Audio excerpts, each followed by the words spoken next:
She posted a story. Why do guys always want to know where you are? So controlling. I screenshot it and sent it to her mom with, "Tell her I won't be asking anymore." 3 hours later, her mom was calling me begging to talk this through. I, 29 male, have been with my girlfriend Hannah, 26, for 3 years. We moved in together last year. Split everything 50-50 on a 2-bedroom apartment downtown. Here's the thing about asking where your partner is. I only started doing it because she kept having emergencies that required me to pick her up at 2 a.m. from random addresses, 4 times in 2 months. Each time, she'd be drunk, crying, saying her friends abandoned her. Being the idiot I was, I'd throw on clothes and drive across town. The 5th time, I asked her to share her location with me. Just for safety. She lost it. You don't trust me? This is so toxic. My ex used to track me everywhere. Fine, I dropped it, but I started noticing things. She'd say she was at her friend Olivia's place, but Olivia would post Instagram stories from Miami. She'd claim to be working late, but her company's building would be dark when I'd drive by after my gym sessions. Small lies that didn't add up. 2 weeks ago, she posted that story. The one about controlling guys who always want to know where you are. Tagged her 3 closest friends. Got 47 likes. I was sitting on our couch when I saw it. She was supposedly at a work conference in Chicago. Had been sending me photos all day. Her at panels, networking events, the hotel room. Except I recognized the hotel room. It was the Marriott downtown. 15 minutes from our apartment. I didn't say anything. Just screenshot her story and sent it to her mom with, "Tell her I won't be asking anymore." Then I packed a bag and went to my brother's place. 3 hours later, Hannah's mom called me 17 times. I finally picked up. "Sean, sweetie, what's going on?" Hannah's hysterical. She says you left without saying anything. Ask her about Chicago, Gloria. Long pause. What about Chicago? Ask her if she enjoyed the conference. Ask her which panels were her favorite. Another pause. Sean, I don't understand. She's not in Chicago, Gloria. She's at the Marriott downtown with someone, but apparently me asking where she is makes me controlling. I hung up. The text started immediately. From Hannah, from her mom, from her sister. I turned off my phone and went to sleep. The next morning, I had 73 missed calls and over 200 texts. I only read one from her mom. "I'm so sorry. I had no idea." Here's what I learned later. Hannah had told her family I was possessive, jealous, always accusing her of cheating. She'd been building this narrative for months, setting me up as the bad guy, so when things ended, she'd be the victim. What she didn't count on was me having receipts. Update 1. It's been 5 days since I left. I'm still at my brother's place. His couch sucks, but it's better than the alternative. I went back to the apartment yesterday to grab more clothes. Planned it for 2 p.m. when I knew she'd be at work. Used my key, walked in, and found her best friend Catherine on my couch. In my Columbia Law hoodie. Eating my leftover Thai food. "Oh, you're here," she said, not even looking up from her phone. "Yeah, Catherine, I live here. Hannah said you moved out. She said I could use the place for a bit since she's away." "Away? In Chicago?" I asked, my voice dripping with sarcasm. She shrugged, suddenly looking uncomfortable. "Well, this is awkward. Christian's in the shower." Christian, her boyfriend of 4 years, in my shower. So this was the new arrangement. While Hannah was off doing God knows what, she'd offered up our apartment, the one I paid half the rent for, as a cheap motel for her friends. Another layer of disrespect I hadn't even considered. I grabbed my clothes and left, but not before taking photos of everything. The state of the apartment, Catherine in my hoodie. Even managed to catch Christian walking out of the bathroom in a towel, looking like a deer in headlights. That night, Hannah called from her actual number, not the Google Voice one I discovered she'd been using. "You need to stop harassing my friends." Harassing? I went to my apartment that I pay rent for, the one you're apparently loaning out to Catherine and Christian? I was doing her a favor. You abandoned me. You don't get to just walk back in whenever you want. Hannah, you were supposed to be in Chicago. Remember? The conference? The one you sent me photos from? Silence. Then, "I don't have to explain myself to you. You're the one who involved my mother in our personal business." Right. Because posting about our relationship to your 1,200 Instagram followers is totally different. That's not the same thing. You're right. It's not. Your mom actually cares about you. Your Instagram followers just want drama. She hung up. 20 minutes later, I got a text from an unknown number. Stay away from the apartment or I'll call the cops. I forwarded it to my lawyer buddy Austin. His response, LMAO, she can't ban you from your own place. Save everything. So I did. Every text, every email, every Instagram story, built a nice little folder on my laptop labeled evidence. The best part? She kept posting. Stories about toxic exes who can't let go, and when you realize you were in an abusive relationship. Each one more dramatic than the last. Her friends ate it up. Comments like, you deserve so much better, and he never deserved you, queen. Meanwhile, her mom kept texting me. Apparently, Hannah told her the Chicago thing was a misunderstanding. She was there for work, but came back early. The hotel room was from a different trip. Gloria, I texted back. I have her location history from our shared Netflix account. She logged in from the Marriott Wi-Fi at 11:47 a.m. on Tuesday. The conference started at 9 a.m. in Chicago. It's a 3-hour flight. No response. But here's where it gets interesting. Remember Catherine's boyfriend Christian, the one showering in my apartment? He reached out yesterday. Hey man, weird question. Has Hannah been staying with Catherine lately? Catherine said she's been at her place all week helping her through the breakup, but I went by yesterday and no one was there. I stared at that message for a full minute. Then I responded, Christian, when exactly did you go by Catherine's place? Around 8 p.m. Why 8 p.m.? When Catherine was supposedly comforting my abusive ex. No reason, I replied. But you might want to ask Catherine where she was on Tuesday afternoon. Maybe check your credit card statements for any charges at the downtown Marriott too. He went quiet after that. But this morning, Catherine's Instagram went private and she unfollowed Hannah. Dominoes, meat falling. Update 2. Gloria showed up at my office today. Full suburban mom battle mode, designer sunglasses, Starbucks in hand, determined look that said, we're going to fix this. Sean, we need to talk. Gloria, I'm at work. I know, I'm sorry. But Hannah's falling apart, and I think there's been a huge misunderstanding. I looked at her. Really looked at her. This woman who'd treated me like a son for 3 years, who'd welcomed me to every family dinner, every holiday, who was now here trying to salvage her daughter's relationship. There's no misunderstanding, Gloria. Your daughter is seeing someone else. Her face crumpled a little. She says it's not like that. She says you're being paranoid, that you've been accusing her of things for months. Did she tell you about the location sharing app?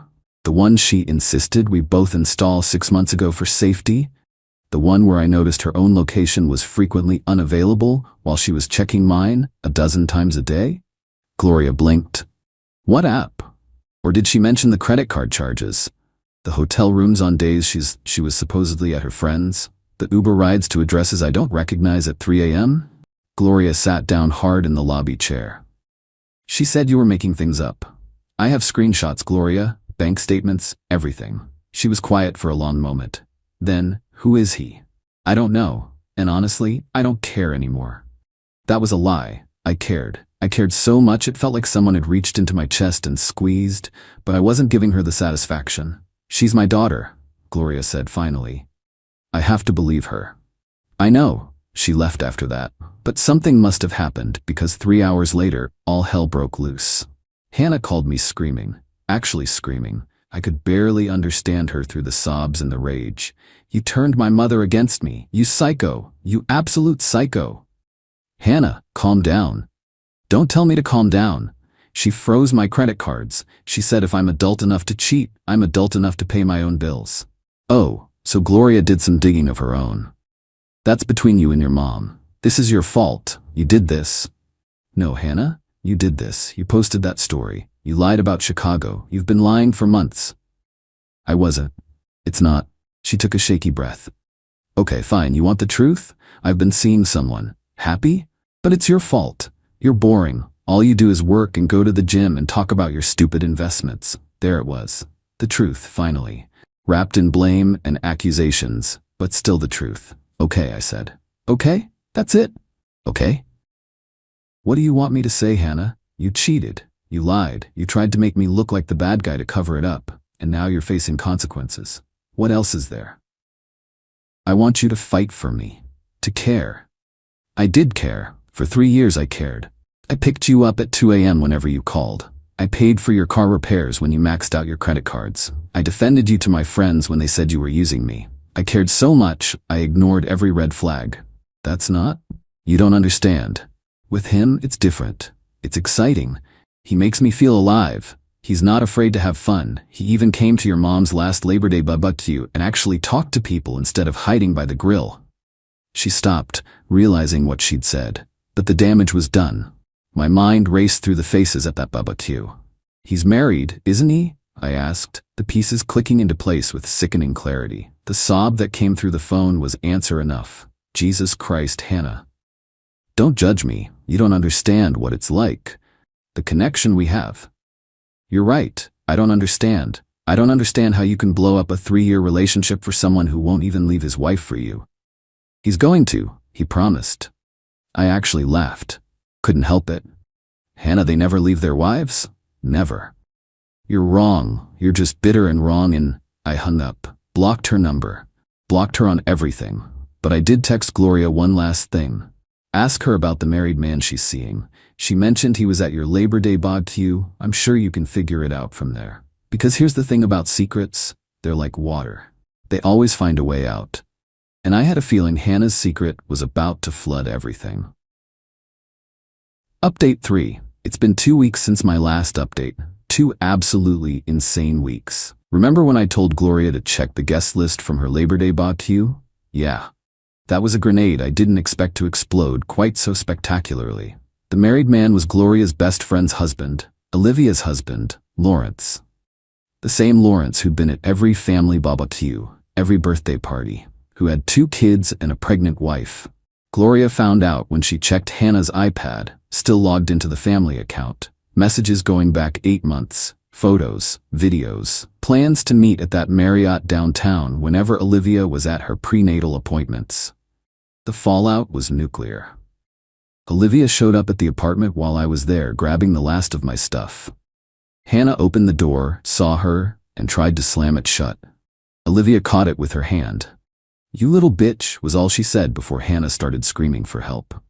I stood there in the hallway, holding a box of my books, watching this 38-year-old pregnant woman stare down my ex with more fury than I'd ever seen. "Olivia, please," Hannah started. Don't you dare. I trusted you. I invited you to my home. You held my son at his baptism. It just happened. We didn't mean for 8 months? For 8 months it just happened?" Hannah was crying now. Ugly crying. The kind where snot runs down your face and you can't catch your breath. "He said you were getting divorced. He said you hadn't been intimate in years." Olivia laughed. Actually laughed. "I'm 7 months pregnant, you absolute moron." She turned to me then. "Sean, I'm sorry. I'm so sorry you got caught up in this." I just nodded. "What do you even say to that?" Olivia left after that. But not before letting Hannah know that Lawrence had already been served with divorce papers, and that her actions would have very serious, very public consequences in the divorce proceedings. Yeah, apparently destroying a family when there's a baby on the way doesn't play well in court. Who knew? The next few days were a blur of texts and calls. Hannah's friends suddenly weren't so supportive when they found out about Lawrence. Turns out, following your heart isn't as romantic when it involves destroying a pregnant woman's family. Her Instagram went quiet. No more empowering quotes about toxic exes. No more dramatic stories about surviving abuse. But the real kicker came last Tuesday. I got a call from our property manager. Hannah hadn't paid her half of the rent. When they called her, she said I was handling it now since I abandoned her. I sent the property manager our text exchanges, where she told me to stay away. Then I paid my half, and only my half. An hour later I got a call from a blocked number. It was Hannah. Crying. Begging. "Sean, please, you have to help me. I can't make rent." That sounds like a Lawrence problem. Lawrence is gone. He went back to Olivia to try and work things out for the kids. His lawyer told him to cut all contact with me. His assets are frozen. He's not helping. "Please, Sean, I know I messed up, but we had 3 years. Doesn't that mean anything?" "It meant everything," I told her, "until you decided it meant nothing." I hung up. I heard from the property manager again yesterday. Hannah was being evicted. She had 30 days to vacate, She'd called her mom, but Gloria told her the door to their house was closed until she went to therapy and admitted what she did to everyone. Catherine won't take her calls. Turns out Christian found some very interesting charges on his credit card. Her other friends are gone. And Lawrence? Back to begging Olivia for forgiveness, apparently. As for me, I found a nice one-bedroom closer to work. My brother helped me move last weekend. It's smaller than our old place, but it's mine, just mine. Gloria still texts sometimes. Little updates about the family, apologies for not seeing what was happening. She mentioned Hannah's in therapy now, working through some issues. Good for her, I guess. But not my problem anymore. Oh, and that Instagram story that started all this? The one about controlling boyfriends? She deleted it. But screenshots are forever. And sometimes that's all the closure you need. Look, I know Reddit loves a happy ending where the cheater gets their comeuppance and the victim rides off into the sunset. But real life is messier than that. Yeah, she's facing consequences. Yeah, her life imploded. But I'm not celebrating. 3 years of my life just went up in smoke. I'm 29, starting over, sleeping alone in a new apartment that still smells like fresh paint and emptiness. Some nights I miss her. Not the real her, the lying, cheating version. But the her I thought I knew. The one who used to fall asleep on my chest watching Netflix. Who knew exactly how I liked my coffee. Who I was planning to propose to on our trip to Spain this summer. That person never existed, I guess. Or maybe she did once, before whatever happened that made her think destroying multiple lives was worth some excitement. I don't know. I don't have some profound wisdom to share. Sometimes people just suck. Sometimes you're the last to know. Sometimes you send a petty text to their mom and accidentally uncover an affair that destroys 2 families. Life's weird like that. Anyway, that's my story. Time to figure out what comes next. And no, before anyone asks, I'm not taking her back. Not now, not ever. Some things you can't come back from. But I did unblock her mom on Facebook. Gloria makes excellent banana bread, and she promised to drop some off next week. Small victories, right? That's all. Reddit. Thanks for listening to my mess.